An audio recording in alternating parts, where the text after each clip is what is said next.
In the top stories, Prime Minister Dr. Terence Drew emphasizes economic resilience at Budget 2025 Forum.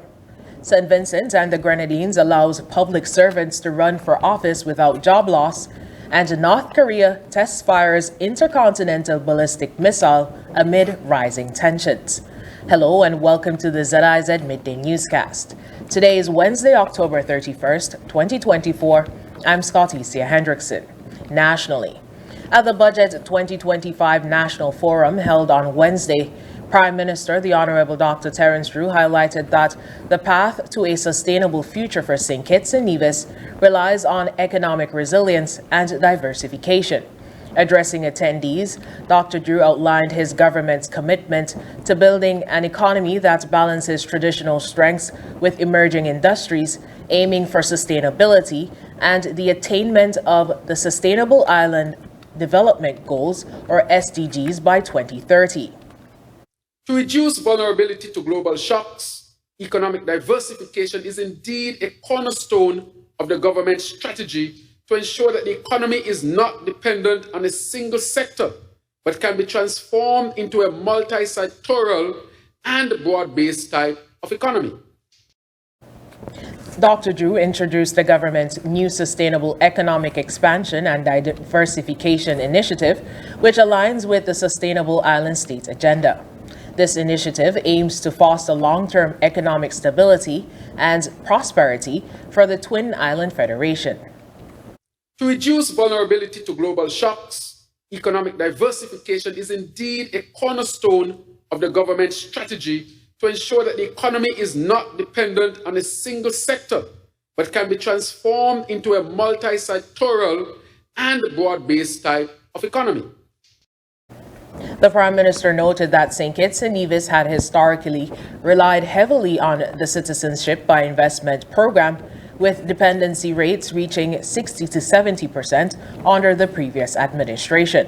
While acknowledging the CBI program's role in national development, he stressed that it should not be the sole foundation for economic growth. Dr. Drew called for collective action, urging citizens and residents to partner with the government in the pursuit of a sustainable island state. At the Budget 2025 National Forum, Governor of the Eastern Caribbean Central Bank, Timothy Antoine, emphasized the importance of stakeholder consultations in promoting good governance. He praised the government for its efforts to involve diverse voices in shaping the national agenda. In his presentation themed Innovation, Inclusivity, and Sustainability, Our Path Forward, he outlined key recommendations for St. Kitts and Nevis as it aims for sustainable development. Antoine identified three essential elements: cultivating the right mindset, enhancing critical thinking through education, and creating a robust policy framework to support growth. Key pillars include digital transformation, energy security, food and nutrition, and wealth creation. On the wealth creation, he lauded the government's achieving success through personal investment, resources, and education, or Aspire initiative, which aims to educate youth about investing. And on wealth creation, I want to commend the government for the Aspire program. It aligns with what we want to do to get our young people, our youth, trained in a culture of investing. Throughout this month of October, we've been focused in Financial Information Month Festival on moving from saving to investing.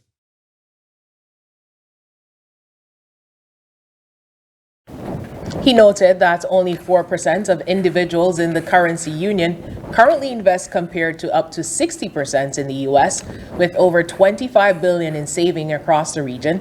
Aspire seeks to nurture a generation of investors, positively impacting the Federation's economic future. Antoine stressed that the success of the Sustainable Island State Agenda relies on broad societal support for a smooth transition. In other local news, in preparation for Tourism Awareness Month and the start of the 2024-2025 cruise season, tourism officials and Carnival Corporation representatives visited the CFBC's Hospitality Division on October 29, 2024. They discussed the importance of sustainable tourism and the role of hospitality in enhancing visitor experiences. Officials emphasized that exceptional service can foster positive impressions and repeat visits, highlighting the need for training to equip hospitality professionals with essential skills. Collaborating with institutions like CFPC aims to inspire students to meet the sector's evolving demands. Interim President Dr. Moyan Rothman reaffirmed CFB's commitment to training, stating, quote, "This seminar reflects our partnership with the St. Kitts Tourism Authority to enhance our island's appeal." She expressed gratitude to the faculty for their dedication to student training. Minister of Tourism, Honorable Marsha Henderson, underscored the vital role of hospitality in building a sustainable island state, encouraging students to take their education seriously. Mr. Javante Anbweli from Carnival Cooperation inspired students with a message on resilience and the importance of preservation in overcoming challenges. The event concluded with thanks from Mr. Terry Hanley and introductions by Ms. Marsha Basu, along with other notable officials. In regional news, the Parliament of St. Vincent and the Grenadines has approved new legislation enabling public servants to contest national or local elections without the risk of losing their jobs or benefits if they are unsuccessful. Prime Minister Dr. Ralph Gonsalves introduced the amendment to the Representation of Public Act, or RPA, which received bipartisan support.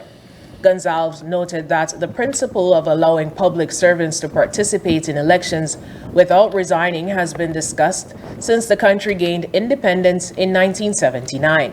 He emphasized that only a narrow group of public servants, including police officers and senior government officials, will still be barred from running for office. Under the new law, public servants wishing to run for elections must take leave, either accrued or unpaid.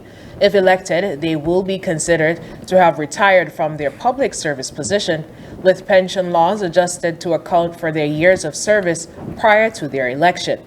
The Prime Minister expressed disappointment that neither the Public Service Office or Union nor the Teachers Union commented on the legislation during its consideration. He highlighted historical cases where public servants lost their benefits after running for office, underscoring the need for this change. In other regional news, on Wednesday, the UN General Assembly voted 187-2 to condemn the U.S. economic embargo on Cuba, marking the 32nd consecutive year of such resolutions. Only the U.S. and Israel opposed the measure.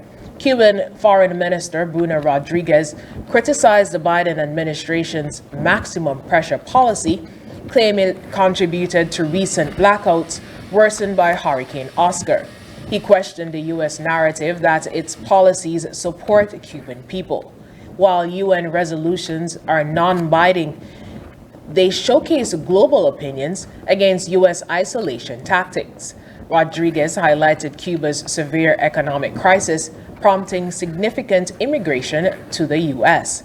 The deputy U.S. ambassador defended the embargo as means to promote democracy and human rights, noting it does not restrict food or medicine. He pointed to recent humanitarian exports as evidence of this intent. Rodriguez lamented over $16 billion in losses under Biden and expressed hope that the upcoming U.S. presidential election might alter relations. He reaffirmed Cuba's willingness for dialogue with a new administration, while reaffirming its commitment to a socialist future. In international news, North Korea launched its first intercontinental ballistic missile, or ICBM, in nearly a year on Thursday, potentially enhancing its capability to strike U.S. mainland. This test comes just days before the U.S. election and follows international criticism of North Korea's troop support for Russia in the Ukraine conflict. Leader Kim Jong-un called the launch, quote, an appropriate military action to bolster defense against perceived threats, reaffirming North Korea's commitment to its nuclear strategy. South Korea reported that the missile may be a solid fuel type designed for stealth and rapid deployment. Japanese officials noted the missile flew 86 minutes and reached an altitude of over 7,000 kilometers, suggesting improvements in thrust and payload capacity. U.S. officials condemned the launch as a violation of UN Security Council resolutions, warning it escalates regional tensions. Concerns also grow over potential Russian assistance in North Korea's missile technology, which could lead to increased military cooperation between the two nations. In other international news, the Washington Post has reportedly lost at least 250,000 subscribers, about 10% of its digital audience, following its announcement last Friday that it would not endorse a presidential candidate. Although the Post has not confirmed this figure, internal documents suggest significant backlash from readers. In a related incident, the Los Angeles Times also experienced subscription cancellation after its non-endorsement. Owner Jeff Bezos defended the decision, stating that endorsements can create perception of bias. He expressed regret for making the announcement close to Election Day, noting that the editorial team had prepared an endorsement for Democrat Kamala Harris. Executive editor Matt Murray mentioned some positive days for new signups, but did not provide specific numbers. Media analyst Rick Raymond suggested that some subscribers might return after election, recognizing the value of their posters' coverage amid political tensions. And now for the weather. Present weather shows cloudy skies. Winds are a moderate breeze of 13 miles per hour from an easterly direction. The temperature today is 27 degrees Celsius or 80 degrees Fahrenheit. Seas are 1.5 to 2.1 meters or 5 to 7 feet. Small craft operators should continue to exercise caution. Weather forecast today predicts cloudy periods with a 60% or moderate chance of showers. Tonight will be cloudy periods with a 40% of moderate chance of showers. Sunset today will be at 5:40 p.m. and sunrise tomorrow will be at 6:09 a.m. And that brings us to the end of the ZIZ Midday Newscast. Join us this evening for these stories and more in detail. Thank you so much for joining us. I'm Scotty Cia Hendrickson.